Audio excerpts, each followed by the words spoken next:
पानी छानने की विधि आगम में नहीं लिखी आचार्यों ने। रत्नगंज साहब का चार उठा करके देखिएगा, कहीं पर भी आचार्यों ने पानी छानने की विधि नहीं लिखी, उपदेश नहीं दिया, क्योंकि आचार्यों को इस बात का विश्वास था कि जैनी है तो पानी तो छानेगा ही, उसको लिखने की जरूरत नहीं है। लेकिन कालांतर में जब जैनी पानी छानना भी भूल गए तो फिर आचार्यों को पानी का छन्ना कितना बड़ा होता है, कितना 34 अंगुल का, 24 अंगुल प्रमाण का, कितना गहरा होता है, कैसा होता है, वो विधि भी क्रिया कोश में लिखनी पड़ी। लेकिन मूलाचार्यों ने कभी भी, आचार्यों ने एक भी जगह, आप सोचिए, जल गालन जैन समाज का जो पहला नैष्टिक कर्तव्य माना गया है, उसके बारे में बड़े बड़े आचार्यों ने एक शब्द नहीं लिखा। बाद के आचार्यों को लिखना पड़ा। क्यों? क्योंकि जब बाद के आचार्यों ने देखा कि जैनी लोग पानी छानना भी भूल गए। पानी के छन्ने के 5 दोष होते हैं, पता है? पता है कि नहीं? सही बताओ, बोल दो ना। नहीं पता? नहीं पता, बहुत अच्छी बात। नहीं कहने से रास्ते दिख जाते हैं। मुझे याद है कुंडलपुर का वो प्रसंग, जब गुरुदेव जिस मंदिर जिसे निकलते थे, अभी भी जहां से पूरा मुनि संघ निकलता है, उसी के पास में एक कुआं था, आज भी है। आज भी लोग चौके के लिए उसी कुंडलपुर के कुएं से पानी भरते हैं। वहां पर एक बच्ची पानी भर रही थी, तो पानी के कुएं की मुड़ेर पर चींटियों की लाइन लगी थी। चींटियों की लाइन लगी थी, तो बच्ची को लग रहा था कि पानी भरने के चक्कर में कहीं ऐसा ना हो कि चींटियां मर जाए। तो चींटियां ना मर जाए, इसलिए बच्ची बार बार अपना कोपर उठाती, फूंकती, फूंकने के बाद फिर उस जगह को साफ करती, फिर देखा कि चींटी नहीं है, तो धीरे से उसने अपना पूरा कोपर रख दिया, उसके ऊपर एक गगरी रख दी, गगरी के ऊपर छन्ना लगा दिया। जब छन्ना लगा दिया तो गुरुदेव उस बच्ची को देख रहे थे और देख करके मुस्कुरा करके कहते हैं, तुम्हारा छन्ना अच्छा नहीं है। अब माँ ने तो वही दिया था। धीरे से पीछे से उसकी व्रती दादी आ गई। दादी आकर के जब आचार्य ने बोला कि छन्ना अच्छा नहीं है, तो दादी कहती है, अच्छो है महाराज, साजो है। साजो शब्द तो कह दिया, लेकिन गुरुदेव कहते हैं कि छन्ने के 5 दोष होते हैं। पहला, छन्ना रंगीन नहीं होता। ध्यान से सुनना, छन्ना कभी भी रंगीन नहीं होता। अगर किसी रंग का छन्ना है तो फिर वो छन्ना नहीं है। अगर इस बात को आप स्वीकार करते हैं तो फिर आप नहाने धोने में जो बाथरूम में पानी छानते हैं, ध्यान रखना वो सब अनछना पानी है, क्योंकि आप लोग बाथरूम का पानी कई बार माँ बहनें रंगीन कपड़े से छान लेती हैं। छन्ना रंगीन नहीं होता, छन्ना मलिन नहीं होता। तो छन्ने की साथ खासियत है कि घर के अंदर जैसे चौके में गेहूं, आटा, दाल, सब्जी रखा रहता है, ठीक ऐसे ही लट्ठे के कपड़े 20-20, 22-22, 25-25 मीटर लट्ठा घर के अंदर पुरुष ले जाकर के छोड़ देता है। फिर महिलाएं क्या करती हैं, उसमें से पानी छानने का कपड़ा सबसे पहले छाना, काटा, काटने के बाद उससे पानी छाना। पानी छानते छानते 15, 17, 18, 20 दिन निकल गए।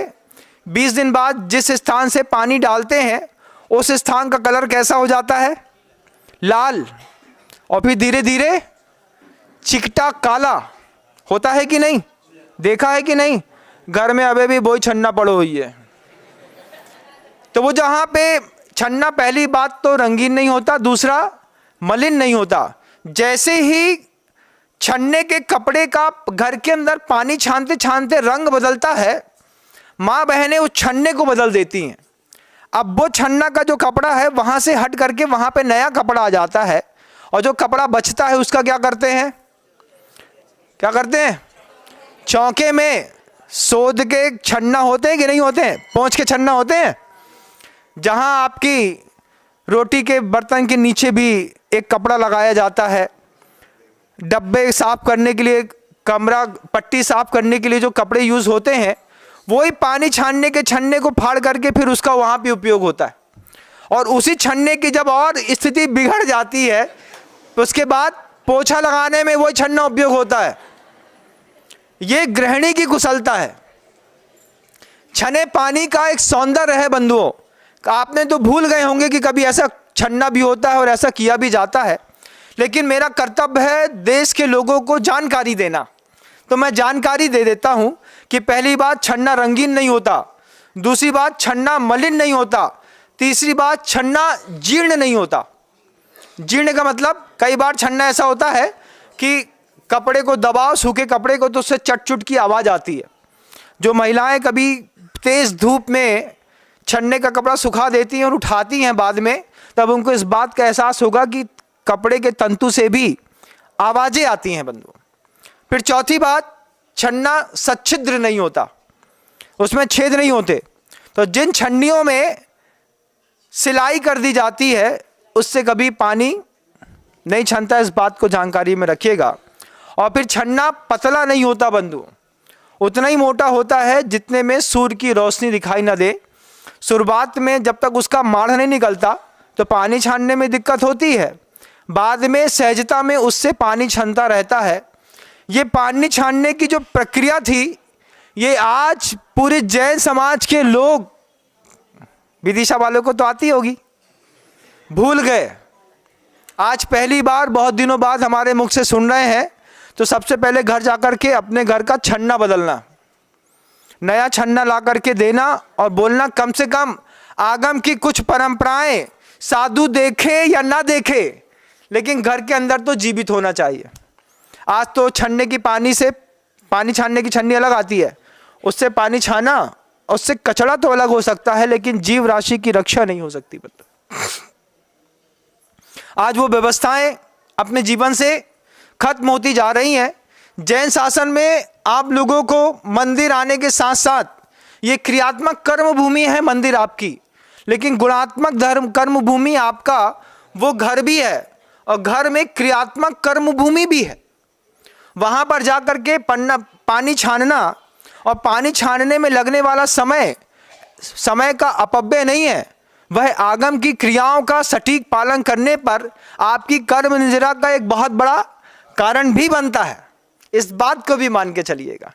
आज छोटे बच्चे नहीं जानते, रविवार के दिन जब आप अच्छे से पूजन कराते हैं, बच्चों को थोड़ा बहुत मिष्ठान या नमकीन या कुछ नाश्ता देते हैं, साथ ही साथ महिलाओं शिक्षिकाओं से आत्मीय निवेदन होगा कि छोटे छोटे नए बच्चों को पानी छानने की सही विधियां भी बताइएगा, जिससे आगे कम से कम लोग बिलछानी की कीमत समझ सकें।